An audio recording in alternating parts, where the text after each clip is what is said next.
Acaba el mes de noviembre y lo hacemos con un compromiso claro de lucha contra la violencia de género. Recuerden que el pasado día 25 se conmemoró el Día Internacional de la Erradicación de las Conductas Machistas. Durante todos los días de este mes, el que ya decimos adiós, hemos dado voz a víctimas y a protagonistas en general.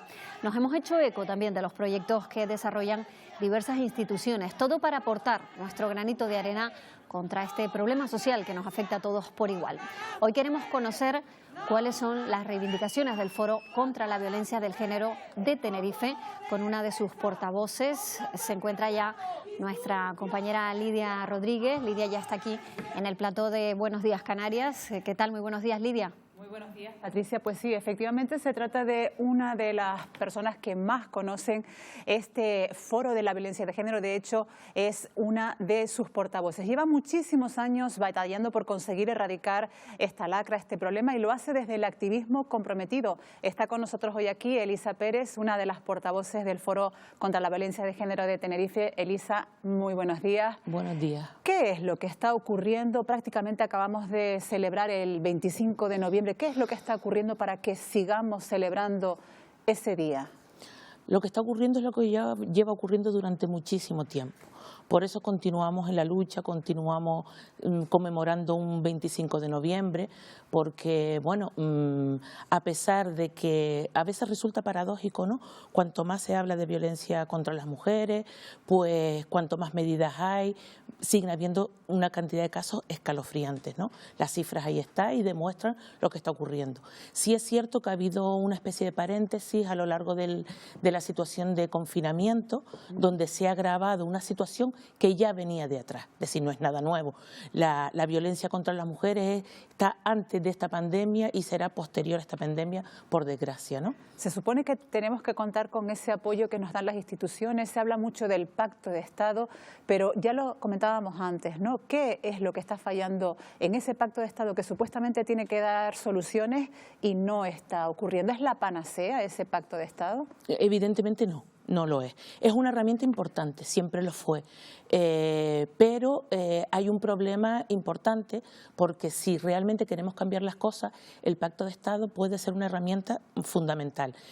Pero sí es cierto que vuelven una vez más a hacerse las cosas no de manera correcta. Es decir, los dineros que están llegando del Pacto de Estado llegan a mitad de año, por lo tanto la ejecución tiene que ser antes de final de año, se empieza a ejecutar los últimos meses del año y volvemos otra vez a lo mismo. Es decir, las medidas y las herramientas que se están utilizando no son las suficientes para hacer frente a un problema tan grave como es la violencia contra las mujeres.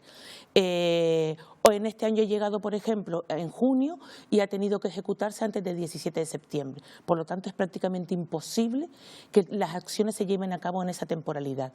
Volvemos otra vez a centrarlo en campañas de sensibilización. ¿Qué es importante? Sí, muy importante, pero no es suficiente. Es importante también el hecho de que esos dineros no se puedan utilizar para la contratación de personal, tan importante en estos momentos y en los momentos anteriores, previos y posteriores. ¿Por qué? Porque también ayuda a sacar de la precariedad laboral a las profesionales que están en este ámbito. Por lo tanto, si el Pacto de Estado es una herramienta fundamental, tiene que darse un giro y hacer una revisión e incluso una crítica importante, que las críticas son positivas. Ustedes precisamente son de las voces más críticas a la hora de abordar este problema como foro, ¿no? Exactamente, recuérdanos a qué se dedica el foro para la gente que no lo conozca, quizás incluso puede servir de ayuda para muchas posibles víctimas que estén en su casa. Exactamente, ¿cuál es el objetivo del Foro contra la Violencia? El objetivo del foro siempre ha sido una acción social, es decir, de reivindicación, de exigencia a las administraciones públicas, a los poderes públicos, a que los instrumentos que se utilizan, que existen para la lucha contra la violencia de género, puede ser desde la Ley 1/2004 de medidas contra la violencia de género, que está aprobada desde 2004 hasta el propio Pacto de Estado, se implementen de manera adecuada, se implementen de manera correcta. La gran diferencia entre una y otra, y que es lo que nosotras vamos exigiendo también continuamente, es que la ley centra la violencia contra las mujeres en el ámbito de la pareja o expareja, y el Pacto de Estado lo que hace es ampliarlo. Ve no solo que ve, sino visibiliza, que siempre ha estado oculta, otras formas de violencia, como puede ser el acoso laboral, la trata de mujeres y niñas con fines de explotación sexual, la mutilación genital femenina. Es decir, hay otras formas de violencia, el acoso sexual, la violencia sexual, que parece que están invisibilizadas, y el Pacto de Estado lo que hace es definir medidas para que éstas también salgan a la luz y sean tratadas de manera adecuada. El foro está compuesto por muchísimas profesionales, asociaciones, organizaciones. En general hay varias modalidades, ¿no? Varias profesiones que están un poco implicadas en el foro. También hay mujeres particularmente a su título personal, ¿no? Pero realmente ustedes echan de menos alguien dentro del foro. ¿Hay alguien que tendría que estar y no está dentro del foro a la hora de luchar por los derechos de las mujeres? No sé si faltaría alguien, porque el foro siempre ha estado abierto a eso, a organizaciones no gubernamentales, asociaciones de mujeres, las secretarías de la mujer, lo que fueron en su momento las secretarías de la mujer de los sindicatos. Es decir, sigue siendo como foro, sigue estando abierto a determinadas organizaciones, ¿no? Organizaciones del tercer sector, organizaciones no gubernamentales y asociaciones de mujeres. Es decir, siempre estamos abiertas a que pueda participar cualquier agente social no vinculado con la política. Es una lucha de mujeres para la defensa de las mujeres, pero no en contra de los hombres. No hay colectivos masculinos que quizás se pueden ver un poco excluidos a la hora de hablar de esta lucha, desde el punto de vista del foro. Lo que tenemos claro es que esta lucha no es una lucha individual, es una lucha social, y por lo tanto la sociedad la componemos hombres y mujeres. Es cierto que está abierto a todos y a todas. De hecho, hay asociaciones de hombres que están vinculados también de alguna forma y de manera puntual en algunas acciones al foro, pero como otras asociaciones de mujeres también. No estamos todas juntas a la misma vez, es decir, vamos participando y se va participando a lo mejor de manera más puntual, pero está abierto a todas esas acciones. Y por lo tanto, recalcar, esto no es una lucha individual, esto es un problema social. Y ante un problema social tenemos que hacerlo de manera conjunta. Y conjunta, no solo paralela, sino que se vayan cruzando, porque si no, realmente no vamos a tener o ver en un futuro más inmediato esas expectativas que tenemos con que las cosas vayan cambiando y vayan mejorando. ¿Estamos ciertamente deshumanizados con respecto al tema de la violencia de género? Lo digo porque recientemente, la semana pasada, teníamos la desagradable oportunidad de ver un vídeo que ha circulado, que prácticamente todo el mundo lo ha visto, esa mujer agredida en Guía de Isora, y veíamos como prácticamente la gente que estaba grabando esa imagen no se acercaba a auxiliar a esa mujer. ¿Está pasando lo mismo en las viviendas, en las casas, en los barrios? ¿Estamos siendo un poco ciegos a la hora de denunciar un caso de violencia de género? Yo creo que la sociedad cada vez está más sensibilizada.